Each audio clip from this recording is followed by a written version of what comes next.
So doctor Amol and doctor Saurabh, हम लोग आज बात करने वाले हैं एब्डोमिनल ट्रॉमा के बारे में। ये एब्डोमिनल ट्रॉमा होता क्या है?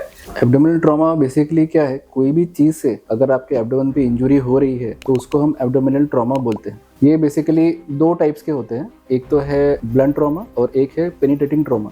एक ट्रॉमा ATLS प्रोटोकॉल है।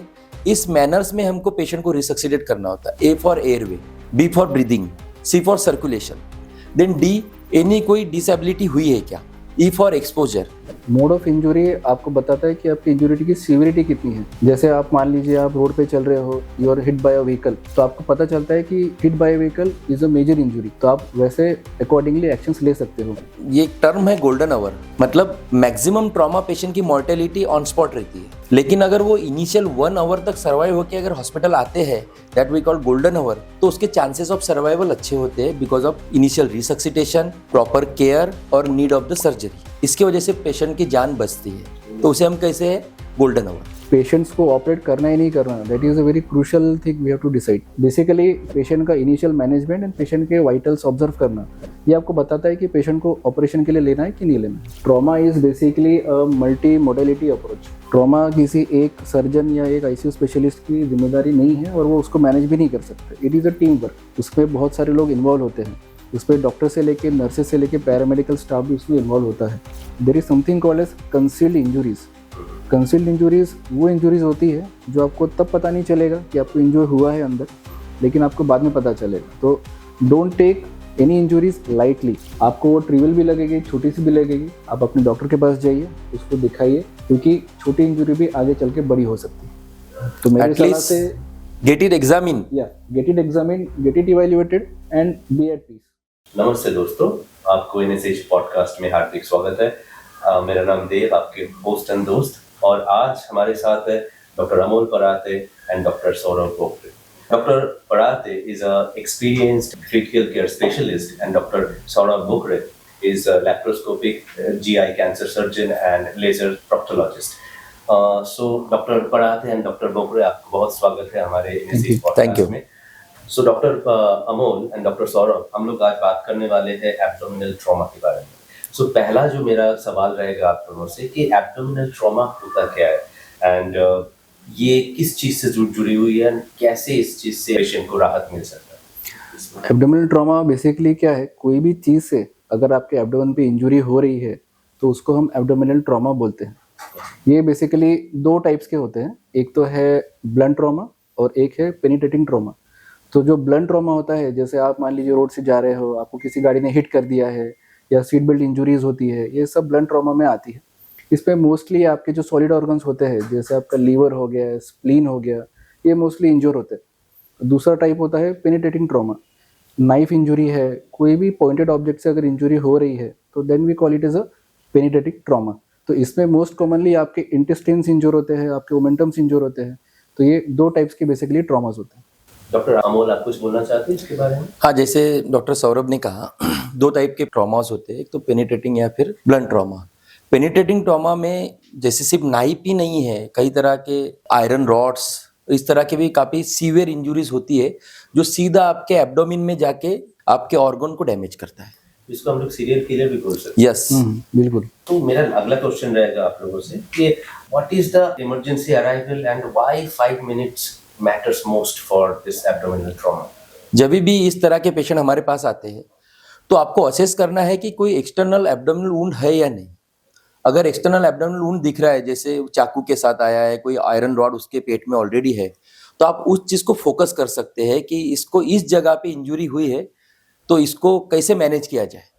बट जैसे ब्लंट ट्रॉमा आया है, एक्सीडेंट हुआ, सीट बेल्ट रहा, उसकी इंजुरी हुई है, तो इस समय हमको नहीं पता चलता है कि इंटरनल क्या प्रॉब्लम हुआ है, whether it is spleen, liver, kidney या कोई इंटेस्टाइन जहाँ पे रप्चर हुआ होगा, ये हमें नहीं पता चलता है। तो इस तरह से हम पेशेंट को सबसे पहले रिसक्सिटेट करते हैं, जैसे ABCDE एक ट्रॉमा ATLS प्रोटोकॉल है। इस मैनर्स में हमको पेशेंट को रिसक्सिटेट करना होता है। A फॉर एयरवे, सबसे पहले आपको पेशेंट को पूछना है whether he is able to talk और नॉट। अगर वो उसका नाम बता पा रहा है मतलब उसका एयरवे क्लियर है। B for breathing, multiple times abdominal के साथ चेस्ट भी इन्वॉल्व होता है, तो weather he is having problem in breathing. C for circulation, कोई भी ट्रॉमा पेशेंट है, ब्लीडिंग तो होगा, तो ब्लीडिंग जब भी होगा, अगर वो माइनर है तो उसके बीपी और पल्स पे इफेक्ट नहीं होता है। But if that bleeding is severe तो उसका ब्लड प्रेशर कम होगा, जिसे हम हाइपोटेंशन कहते हैं, और उसको टैकीकार्डिया होगा, उसका मतलब हार्ट रेट बढ़ जाएगा। देन डी, एनी कोई डिसेबिलिटी हुई है क्या? ट्रॉमा हुआ है तो आपको हो सकता है लॉन्ग बोन फ्रैक्चर भी हो, आपके हाथ को या पैर को फ्रैक्चर हुआ होगा, आपके हेड को इंजरी हुई होंगी, ये आपको असेस करना है। ई फॉर एक्सपोजर, पेशेंट को पूरा एक्सपोज करिए और चेक करिए कि उसको साइड बाय साइड और कोई इंजरी है क्या। तो इस तरह से हम इसको इनिशियल बेसिस पे मैनेज करते हैं। इसमें मैं एक पॉइंट ऐड करना चाहूँगा, इसमें हिस्ट्री बहुत इंपॉर्टेंट होती है कि what is the mode of injury. Mode of injury आपको बताता है कि आपकी इंजुरी की सीवियरिटी कितनी है। जैसे आप मान लीजिए आप रोड पे चल रहे हो, you are hit by a vehicle, तो आपको पता चलता है कि hit by a vehicle is a major injury, तो आप वैसे अकॉर्डिंगली एक्शंस ले सकते हो। तो इसमें आप कैटेगराइज कर सकते हो major injuries and trivial injuries. Doctor परात, अभी हम बात कर रहे हैं आईसीयू रिसक्सिटेशन के ऊपर। ये आईसीयू रिसक्सिटेशन होता क्या है, इसका मतलब क्या है? रिसक्सिटेशन मतलब इनिशियल इमरजेंसी मैनेजमेंट। जैसे मैंने कहा, ट्रॉमा पेशेंट है तो कहीं ना कहीं ब्लीडिंग हुआ होगा, हमने जैसे उसको पैरामीटर्स वाइटल्स अटैच किए हैं, तो हमें दिख रहा है कि पेशेंट का ब्लड प्रेशर कम है और पेशेंट का हार्ट रेट बढ़ा हुआ है। ये इंडिकेट करता है कि पेशेंट इंटरनली कहीं ना कहीं हाइपोवोलेमिया में गया है। हाइपोवोलेमिया मतलब इस कंडीशन में हम कहेंगे ब्लड लॉस। तो हमें सबसे पहले उसका फ्लूइड रिप्लेस करना है, और side by side fluid replacement के साथ बाकी इनिशियल मैनेजमेंट करना है। पेशेंट के वाइटल्स असेस करना है, कुछ पॉइंट ऑफ केयर टेस्ट आते हैं, जैसे आपको एक्सरे करना है, bedside x ray. Bedside आप अल्ट्रासाउंड कर सकते हैं, जिसकी वजह से आपको पता चलता है चेस्ट में या आपके एब्डोमेन में कोई इंजरी हुई है क्या। बेड साइड एक आर्टेरियल ब्लड गैस एनालिसिस होता है, जिससे हमें पता चलता है कि स्टार्ट में पेशेंट का ऑक्सीजन कैसा है, पेशेंट का कार्बन डाइऑक्साइड कैसा है, पेशेंट का कोई एसिड लेवल तो बढ़ा नहीं है जो किडनी इंजुरीज के हो सकता है। इसे हम आईसीयू रिसक्सिटेशन कहते हैं। According to newest guideline of ATLS, अब आपको फ्लूइड रेस्ट्रिक्ट करना होता है। पहले जब भी मैनेज होता है तो आप 2 लीटर 3 लीटर फ्लूइड देते थे जब तक आपके पास ब्लड नहीं मिल रहा है, क्योंकि ब्लड लॉस की रिप्लेसमेंट आप ब्लड से ही कर सकते हैं, आप फ्लूइड से नहीं कर सकते। बट ब्लड भी इजीली अवेलेबल नहीं होता है। For that you should have, आपके पास ब्लड बैंक होना चाहिए, या फिर आपके पास पहले से ही ब्लड स्टोर रहना चाहिए, जो हर बार पॉसिबल नहीं होता है। और ये इनिशियल स्टेप्स बहुत ज़रूरी है, बिकॉज अगर पेशेंट को आप सर्जरी के लिए ले रहे हो तो इसका इनिशियल प्रोटोकॉल कैसे मैनेज किया जा रहा है उस पर आपका सर्जिकल आउटकम डिपेंड करता है। सो ये टाइम सेंसिटिव होता है क्या? ये बहुत ही टाइम सेंसिटिव चीज़ है। इसको एक गोल्डन पीरियड करके हम बोलते हैं कि अगर हम कोई ट्रॉमा होता है या कोई इंजुरी होती है, अगर वो पेशेंट आपके पास गोल्डन पीरियड में आ जा रहा है with in 6 hours, with in 4 hours, तो आप उसको अच्छे से मैनेज कर पा रहे हो, आपको उसको इनिशियल रिसक्सिटेशन कर पा रहे हो, तो इस पर आपका सर्जिकल आउटकम बहुत अच्छा हो जाता है। डॉक्टर राहुल, आप कुछ कहना चाहेंगे इसके ऊपर? ये एक टर्म है गोल्डन आवर, मतलब मैक्सिमम ट्रॉमा पेशेंट की मॉर्टेलिटी ऑन स्पॉट रहती है, ठीक है। लेकिन अगर वो इनिशियल 1 आवर तक सर्वाइव होकर अगर हॉस्पिटल आते हैं, that we call golden hour, तो उसके चांसेस ऑफ सर्वाइवल अच्छे होते हैं because of initial resuscitation, proper care और नीड ऑफ द सर्जरी। इसकी वजह से पेशेंट की जान बचती है, तो उसे हम कैसे है golden our. That means it's your golden ticket to life. Yes, या definitely. So, how doctors decide whether to operate or whether it would be a non-operative procedure? How do you decide it? How a doctor decides on this specific? This is a very good question, because patients को operate करना ही नहीं करना, that is a very crucial thing we have to decide. अगर आपका patient आपके पास आ रहा है, then we assess him vitally, how is behaving vitally, उसके पल्स कैसे है, उसके बीपी कैसे है। अगर आपका बीपी फॉल डाउन हो रहा है, पल्स ज़्यादा है, आपका पेशेंट का हीमोग्लोबिन ड्रॉप हो रहा है, आपने अगर इनिशियल्स कुछ स्कैन्स किए हैं, स्कैन्स में अगर आपको लग रहा है देयर इज अ हीमोपेरिटोनियम मतलब आपके पेट के अंदर ब्लड या पानी कुछ जमा हुआ है, तो definitely there has to be some source of bleeding. तो आपको ऐसे समय फिर पेशेंट को ओटी में लेना पड़ता है ऑपरेशंस के लिए, because you have to control that bleeding. लेकिन अगर आप देख पा रहे हो कि आपका पेशेंट स्टेबल है, उसका बीपी स्टेबल है, पल्स ज़्यादा नहीं है, उसका haemoglobin there at plateau values, तो ऐसे समय फिर आप पेशेंट को कंजर्व कर सकते हो। तो बेसिकली पेशेंट का इनिशियल मैनेजमेंट एंड पेशेंट के वाइटल्स ऑब्जर्व करना, ये आपको बताता है कि पेशेंट को ऑपरेशन के लिए लेना है कि नहीं लेना है। सो आप लोग कौन सा स्कैन पहले करते हैं? Generally we prefer a fast scan. Fast मतलब एक टाइप का अल्ट्रासाउंड होता है जो आपको बेड साइड किया जाता है पेशेंट्स के लिए, जो आपको बताता है कि आपके वाइटल्स ऑर्गन इंजर हुए कि नहीं हुए। तो that is the first scan we prefer, that is called as FAST scan. So आप दोनों के बीच में कोऑर्डिनेशन कैसे होती है? आई मीन, एक तो क्रिटिकल केयर स्पेशलिस्ट एंड एक सर्जन के डिसीजन कब लेना है, नॉन ऑपरेटिव है या ऑपरेटिव है, दोनों की कोऑर्डिनेशन थोड़ा तो मुझे बताएंगे, तो हमारे ऑडियंस को बहुत सारी नॉलेज मिल सकती है। डिस्कशन कैसे होते वो जानना जरूरी है। C trauma is basically a multi modality approach. Trauma किसी एक सर्जन या एक आईसीयू स्पेशलिस्ट की जिम्मेदारी नहीं है और वो उसको मैनेज भी नहीं कर सकते. It is a team work. A team means a team. उसमें बहुत सारे लोग इन्वॉल्व होते हैं. उसमें डॉक्टर से लेके नर्सेस से लेके पैरामेडिकल स्टाफ भी उसमें इन्वॉल्व होता है. तो whenever patient comes to casualty, कभी भी पेशेंट कोई इंजुरी लेके या ट्रॉमा लेके अगर कैजुअलिटी आता है तो सबसे पहले उसको इनिशियल रिसब्सिटेशन की बहुत ज़रूरत होती है. जैसे कि सर ने पहले भी बताया है, उसके सर वाइटल्स देखते हैं, उसके बीपी देखते हैं, पल्स देखते हैं, पेशेंट ओवरऑल देखा जाता है. Then comes the role of a surgeon. वो उसको असेस करता है about the injuries, again about the vitals, and then we collectively take a decision whether we should proceed for a surgery or we should conserve him. Sir आप क्या कहना चाहेंगे? जैसे कई बार मिसलीडिंग कुछ फैक्टर्स होते हैं कि एक स्टेबल पेशेंट आया, इज कम बाय वॉकिंग, उसको इंटरनल स्प्लेनिक इंजुरी या लीवर इंजुरी हुई है, बट द इम्पैक्ट की वजह से अभी वो कुछ कॉम्प्रेशन हुआ है जिसे हम टैम्पोनट कहते हैं. तो patient is absolutely fine, but suddenly after 2 hours आप देखते हैं कि पेशेंट का ब्लड प्रेशर कम हुआ है, पेशेंट का टैकीकार्डिया हो रहा है, हार्ट रेट बढ़ा हुआ है. इस कंडीशन में आप पेशेंट को शिफ्ट नहीं कर सकते फॉर एनी स्कैन. तो उस कंडीशन में हम फास्ट स्कैन कहते हैं, जिसे focus assessment of sonography in trauma कहते हैं. कि आप देखे जाते हैं कि पेशेंट के एब्डोमिन या चेस्ट में कहीं पे एक्सटर्नल सोर्स ऑफ वाटर, ये जिसे हम ब्लड कहते हैं, वो दिख तो नहीं रहा है. कुछ पर्टिकुलर 4 पॉइंट होते हैं. आप लीवर के पास देखिए, आप एपिगैस्ट्रिक रीजन में देखिए, आप स्प्लीन के पास देखिए और आप आपके ब्लैडर के पास देखिए. ये 4 पॉइंट होते हैं जहां हम देखते हैं. कई बार हम इसे एक्सटेंडेड फास्ट भी कह सकते हैं कि जो आपके हार्ट के पास भी कोई फ्लूइड या ब्लड तो जमा नहीं है, चेक करते हैं. बट अगर पेशेंट स्टेबल है और वो कह रहा है कि मुझे पेट में दर्द हो रहा है, that means we can transport the patient to the CT scan. In this condition हम सिटी स्कैन यूज करते हैं. एब्डोमिन, चेस्ट, जहाँ जहाँ उसको पेन हो रहा है वहाँ का सिटी स्कैन किया जा सकता है और सिटी स्कैन के जरिए हम पता कर सकते हैं कि इनको इंटरनल क्या क्या इंजरी हुई है. बट उसके लिए पेशेंट का स्टेबल रहना बहुत जरूरी है. So basically CT scan is not a life saving procedure. Yeah. अगर पेशेंट स्टेबल है तो ही हमको सीटी के लिए आगे बढ़ना चाहिए. अदरवाइज हमको पहले पेशेंट को स्टेबलाइज करना चाहिए. यस, बिल्कुल. इसीलिए हम फास्ट स्कैन कर सकते हैं. अगर फास्ट स्कैन पॉजिटिव है, दैट मीन्स कहीं ना कहीं से पेशेंट को ब्लीडिंग हो रहा है, तो no need of doing the CT scan. You can directly take in the OR, open the abdomen, look for the bleeding and do whatever necessary. Teamwork definitely Yes, yes, बहुत yes, बहुत yes. Matter करेगा. A complete team involving emergency physician, ICU specialist, a trauma surgeon, then your trauma nurse, then your radiological team should be alert कि आपके जो elective scan जो रहे उनको priority पे ना रखते हुए हमारे पास का जो इमरजेंसी स्कैन है ये पहले होना चाहिए. Your radiology team should be alert, your surgical OT team should be alert, your ICU backup team should be alert. It's a team work. Logistics. Yes. तो डॉक्टर सौरभ, जब आप सर्जरी की प्लान करते हैं तो ओटी में क्या प्लान होता है? What are the plans taken in OT when you plan of surgery? See, whenever you plan a patient for a surgery, तो there are basically 2 modalities कि हमको उसको लेप्रोस्कोपी तरफ जाना है या हमको ओपन करके उसको देखना है.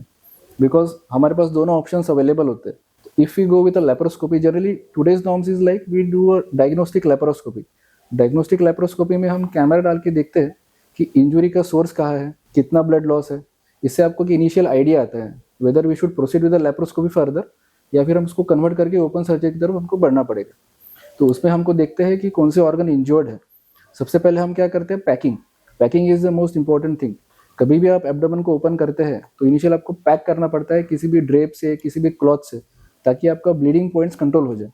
उसके बाद में आता है पुश. आता है पुश मतलब आपका जहाँ सोर्स है आप उसको पुश करके रखते हो फॉर अ टेम्पररी टैम्पोनाट. उसके बाद में आता है Pringle is holding something so that the blood will stop. इसमें holding something is like holding a artery. जो भी आपका ब्लड वेसल होता है उसको हम होल्ड करते हैं. तो बेसिकली ये सब चीज़ें ऑपरेशन में देखी जाती है. Then we control the source and we do the necessary repair. Doctor Amol कुछ कहना चाहते हैं इसके बारे हाँ, सर ने जैसे पूरा डिटेल्स में वैसे एक्सप्लेन किया है. आई विल जस्ट ऐड एक टर्म है डैमेज कंट्रोल सर्जरी. कि जैसे हमारा पेशेंट काफ़ी इंस्टेबल है, किसी भी अगर नॉर्मल पीपल के अगर माइंड में अगर ये चीज़ आती है कि पेशेंट की सर्जरी करना है तो वो सबसे पहले सोचता है 4 घंटे लगेंगे, 6 घंटे लगेंगे. ठीक है, बट हाँ हमारा पेशेंट उतना स्टेबल है क्या उस चीज़ के लिए कि he will undergo 4 and 6 hours of major surgery? Decide कर पाते हैं क्या उस टाइम? यस, बिल्कुल. उसे हम कहते हैं डैमेज कंट्रोल सर्जरी. तो सर थोड़ा डिटेल में उसके बारे में बता दीजिए आप. तो बेसिकली डैमेज कंट्रोल सर्जरी वो होती है कि आपको सोर्स को कंट्रोल करके मिनिमम बेस्ट पॉसिबल करना होता है. बिकॉज आपके पास ज़्यादा टाइम नहीं होता है, बिकॉज पेशेंट ओटी में है, ही इज़ अंडर सिडेशन, उसके आर्टिफिशियल ड्रग्स सब शुरू है, मैकेनिकल वेंटिलेशन शुरू है। तो ऐसे समय आपको देखना पड़ता है कि वेयर इज़ द सोर्स। आपको सोर्स को कंट्रोल करके जितना मिनिमम टाइम में आप उसको सर्जरी कर पाओ उतना करके आपको तुरंत पेशेंट को आईसीयू शिफ्ट करना पड़ता है। तो that is called damage control surgery. हो सकता है उसके बाद 48 आवर्स के बाद या 72 आवर्स के बाद हमको पेशेंट को वापस ओटी में लेके डेफिनेटिव सर्जरी करनी पड़े, that is another thing. But आपको उस क्रूशल पीरियड को टैकल करने के लिए डैमेज कंट्रोल करना पड़ता है। So, tell me one thing. After the operation happens, the operation becomes successful. तो उसके बाद जब पेशेंट आईसीयू में आते हैं, तो what are the post-operative care that you used to tell patient or tell the patient party or the nurses to take at that treatment time? नहीं, देखिए बात ऐसी है कि patient already underwent a major surgery. अगर damage control surgery है तो हो सकता है उसका एब्डोमिन ओपन हो। ओके, कई बार इतना प्रेशर बढ़ता है कि we can close the abdomen, क्योंकि नहीं तो एब्डोमिनल कंपार्टमेंट सिंड्रोम में जाते हैं। That is called laparostomy. Yes, तो कई बार हमें just pack, abdomen is open but just package ऊपर रखा है, ऐसे टाइप के पेशेंट भी हमारे पास में आते हैं। जब कोई ओपन एब्डोमिन मतलब वुंड ओपन है तो उसको इन्फेक्शन के सीवियर चांसेस रहते हैं। Plus patient is on ventilator, तो आपकी वेंटिलेटर केयर भी करना है। Patient must be having some lines, जिसे हम life saving line, central line या फिर आर्टरी लाइन कहते हैं, आपको उसकी केयर भी करना है। प्लस साइड बाय साइड आपको ये देखना है कि पेशेंट को कोई एक्सटर्नल सोर्स ऑफ इन्फेक्शन ना हो। बट अगर पेशेंट का एब्डोमिन क्लोज हो चुका है, कोई एक्सटर्नल ओपन एरिया नहीं है और सर्जरी वाज वेरी सक्सेसफुल और बहुत कम समय में वो ब्लीडर्स वगैरह हमने फाइंड किया और वो मैनेज हो गया है, तो उस कंडीशन में पेशेंट का प्रोग्नोसिस बहुत अच्छा रहता है। इजीली पेशेंट विन ऑफ हो जाते हैं वेंटिलेटर से, इजीली उनका ब्लड प्रेशर मेंटेन रहता है। लो स्पेक्ट्रम एंटीबायोटिक्स पे पेशेंट बहुत अच्छा प्रोग्नोसिस रहता है। आपने एक बहुत अच्छा बात बोली कि इन्फेक्शन, तो यहाँ पे हॉस्पिटल में जो इन्फेक्शन होते हैं ये कितना ज़्यादा घातक है पेशेंट के लिए, और कैसे हमें इसके ऊपर काम करना रहता है कि हॉस्पिटल एक्वायर्ड इन्फेक्शन से पेशेंट को दूर रखा जाए कि पेशेंट जल्दी ठीक हो पाए, थोड़ा बताइए। तो हम पहले स्कैन करते हैं, ट्राइज करते हैं पेशेंट को कि कौन से पेशेंट प्रोन है इन्फेक्शन के लिए। जैसे मैंने कहा, patient is on ventilator, patient का एब्डोमिन ओपन है, पेशेंट को फुल कैथेटर है, पेशेंट को सेंट्रल लाइन है, पेशेंट को आर्ट लाइन है, मीन्स 5 एक्सटर्नल सोर्स है पेशेंट के बॉडी में जिसके थ्रू इन्फेक्शन अंदर जा सकता है। तो इस तरह के पेशेंट को हम पहले ही आइसोलेशन आईसीयू में रहते हैं कि वहाँ पे आपके कोई और मरीज ना रहे, तो इससे क्रॉस इन्फेक्शन के चांसेस कम हो जाएंगे।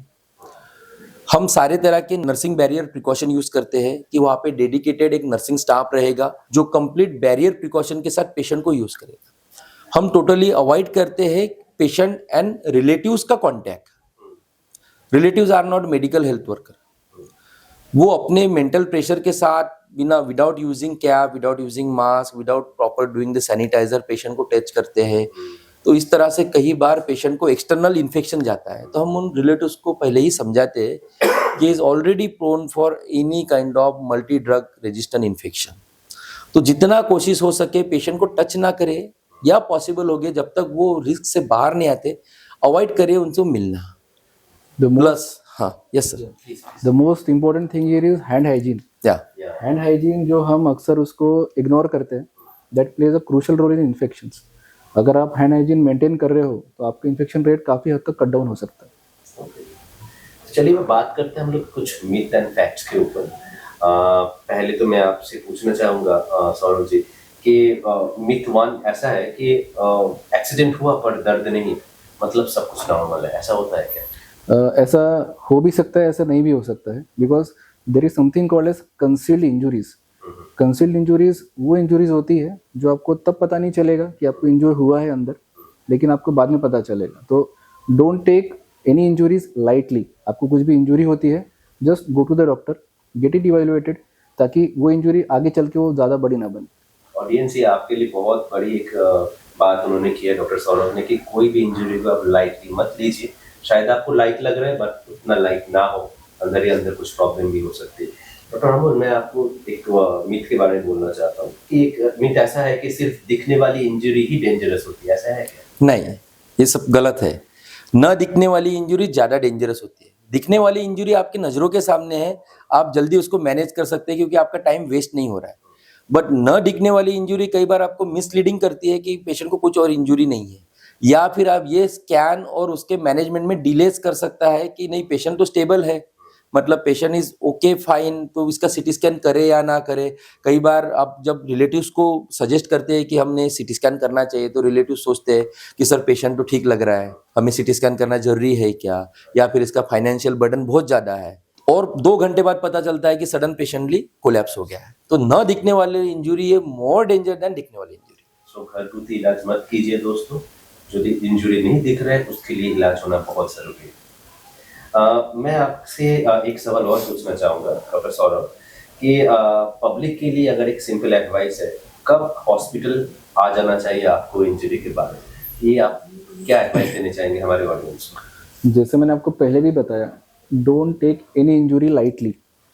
आपको वो ट्रिवियल भी लगेगी, छोटी सी भी लगेगी, आप अपने डॉक्टर के पास जाइए, उसको दिखाइए, क्योंकि छोटी इंजुरी भी आगे चल के बड़ी हो सकती है। तो मेरी सलाह से get it examine, get it examine, get it evaluated and be at piece.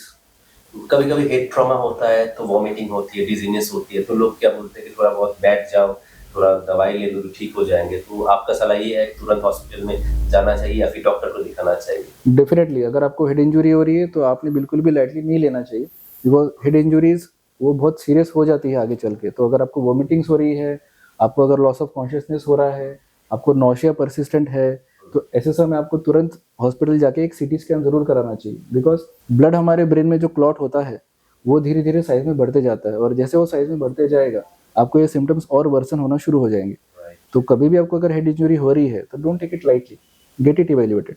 तो आपको लगता है डॉक्टर अमोल कि time loss is equal to organ loss? Yes, जैसे मैंने पहले भी कहा है गोल्डन आवर। अगर गोल्डन आवर में कोई पेशेंट आता है, जैसे आपने कहा हेड इंजरी हुई है, हमारा हेड कंप्लीटली जो स्कल है वो कंप्लीटली क्लोज रहता है, मतलब वहाँ पे जो ब्रेन टिश्यू है या फिर वहाँ पे जो CSF है, वहाँ पे कोई भी ब्लड है, इसका पर्टिकुलर प्रोपोर्शन होता है। ये प्रोपोर्शन के हिसाब से ही हमारा ब्रेन प्रॉपरली वर्क कर सकता है। बट अगर आपको कोई एक्सटर्नल ट्रॉमा हुआ है और वहाँ पे ब्लड जमा हो गया, जिसे हम ब्रेन हेमरेज कह सकते हैं, अब ये ब्रेन हेमरेज एक्सटर्नल फैक्टर है जो आपके ब्रेन में आया, अब आपका स्कल तो बड़ा नहीं होगा, जो बोन है वो तो सेम है, तो जो एक्सटर्नल ब्लड आया है, now that blood will compress your normal tissue, और नॉर्मल टिश्यू कॉम्प्रेस होने के कारण आपको सारे इफेक्ट्स दिखेंगे। और न्यूरोलॉजिकल इंजुरी ये रिपेयर नहीं होती है, जो इंजुरी हो गई दैट इज इररिपेरेबल, बचे हुए न्यूरॉन पे ही आपको जीना होता है। तो अगर जितना जल्दी आपको पता चले कि इसको कितना न्यूरोलॉजिकल इंजुरी हुई है, तो उतना आगे का प्रोग्नोसिस ज्यादा रहेगा। डॉक्टर अमोल, सीपीआर क्या सिर्फ हॉस्पिटल में दी जाता है या फिर on the spot of accident देना चाहिए? और अगर सीपीआर देना चाहिए तो बहुत लोग को ये भी नहीं पता होता है सीपीआर होता क्या है और कैसे देना होता है। तो आप अगर थोड़ा सा बताएंगे तो हमारे ऑडियंस को बहुत आसानी होगी समझने में सीपीआर होता क्या और कैसे देना चाहिए। वो जो गोल्डन आवर है उसको थोड़ा सा एक्सटेंड करने के लिए प्लीज बताएं। सीपीआर मतलब कार्डियोपल्मोनरी रिसक्सिटेशन, मतलब आपका कार्डियक मतलब हार्ट, पल्मोनरी मतलब लंग, ये दोनों स्टॉप हो चुके हैं। सीवियर इम्पैक्ट था, किसी ट्रक ने किसी 2 व्हीलर को हिट किया और वो कहीं दूर जाके गिरा है, तो इट्स अ सीवियर इम्पैक्ट, और उसके वजह से उसको कुछ तो कार्डियक या फिर एब्डोमिनल ट्रॉमा और सीवियर ब्लड लॉस हुआ है। कोई भी नॉर्मल पर्सन अगर उसको जाके एग्जामिन कर रहा है, उसको उनकी पल्स या फिर ब्रीदिंग नहीं दिख रहा है, कॉमन पर्सन को हम एक्सपेक्ट नहीं कर सकते पल्स वगैरह देख सके, तो उस पॉइंट पे अगर हम उनका सर्कुलेशन स्टार्ट करते हैं बाय कॉम्प्रेसिंग यूर हार्ट, तो उसका ब्रेन और हार्ट का प्रोग्नोसिस अच्छा रहता है। तो जिसे हम करते हैं बेसिक लाइफ सपोर्ट, BLS, मतलब आपको जस्ट एग्जामिन करना है कि पेशेंट अवेक है या नहीं। आप उनके दोनों शोल्डर पे टैप करिए, पूछिए आर यू ओके, अगर वो रिस्पॉन्ड दे रहा है मतलब ही इज अवेक, उसका हार्ट और लंग चालू होगा। अगर ही इज नॉट रिस्पॉन्डिंग तो आप उसका कैरोटिड पल्स चेक कर सकते हैं, साइड बाय साइड आप उसका चेस्ट एक्सपांशन देख सकते हैं, whether pulse is there, whether chest expansion is there. अगर चेस्ट एक्सपांशन है, पल्स है, मतलब पेशेंट का हार्ट और लंग्स वर्किंग है, just because of impact patient को कुछ इंजुरी हुई होंगी। बट अगर आपको पल्स और आपका लंग्स दोनों वर्किंग नहीं है, तो इस कंडीशन में आपको कॉल फॉर हेल्प करना है, बिकॉज ये आपके अकेले के बस की बात नहीं है। Call for help, take person there to assist you, और आप कॉम्प्रेशन स्टार्ट करिए। पहले था ABC, airway breathing circulation, nowadays it is CAB, that is circulation is the priority. You start the heart of the patient, then airway, then breathing. तो आप compress करिए lower third of the sternum chest पे, आप उसको compression start करिए at the rate of 100 to 120 पर minute, और compress start करके आप हार्ट का वर्किंग स्टार्ट कर रहे हैं, दैट मीन्स सर्कुलेशन हो रहा है, और वो सर्कुलेशन की वजह से आपके वाइटल्स ऑर्गन को ब्लड जाएगा। और अगर आपके सर्कुलेशन की वजह से पेशेंट का ब्रीदिंग या हार्ट चालू होता है, that means you save the patient, और आप उसको इमरजेंसी हॉस्पिटल में ट्रांसफर करिए और बची हुई केयर हॉस्पिटल में हो सकती है। ये बहुत अच्छी एक चीज़ डॉक्टर अमोल ने बोला है, बहुत सीखने का है इससे। तो आप जब भी आपके पास कोई ऐसे पेशेंट के सामने आप आते हो या फिर कोई एक्सीडेंट के सामने आप आते हो, तो सीपीआर डेफिनेटली ध्यान में रखिएगा, और कैसे करना है डॉक्टर अमोल ने बहुत अच्छे से हम लोग को इस पॉडकास्ट के दौरान समझाया। तो doctor Saurabh and doctor Amol, हम लोग एकदम लास्ट फेज पे आ चुके हैं हमारे पॉडकास्ट में। तो यहाँ पे हम अपने आज की जो डिस्कशन है, इसमें हमने ये समझा है कि ट्रॉमा एब्डोमेन एक इमरजेंसी है जिसमें आईसीयू रिससिटेशन और ऑपरेटिव प्लानिंग दोनों की बहुत ही ज़्यादा ज़रूरत है, और सबसे ज़्यादा ज़रूरत है एक बहुत अच्छी टीम वर्क की। So Dr. Amol and Dr. Saurav, thanks a lot for joining the podcast, and hope हमारे जो ऑडियंस है वो आपके इस पॉडकास्ट से बहुत सारी चीज़ें सीख पाए, और आगे जाके अगर कोई आपको हेल्थ रिलेटेड इश्यूज के बारे में कॉन्टैक्ट करना है तो आप कॉन्टैक्ट कर सकते हैं doctor Amol Parate and doctor Saurabh Bokare in NSH Hospital. They are very happy to help you out on any sort of emergency, any sort of trauma. Thank you so much for listening to us. Thank you, Dr. Thank you. Amol. Thank you. Dr. Bokre.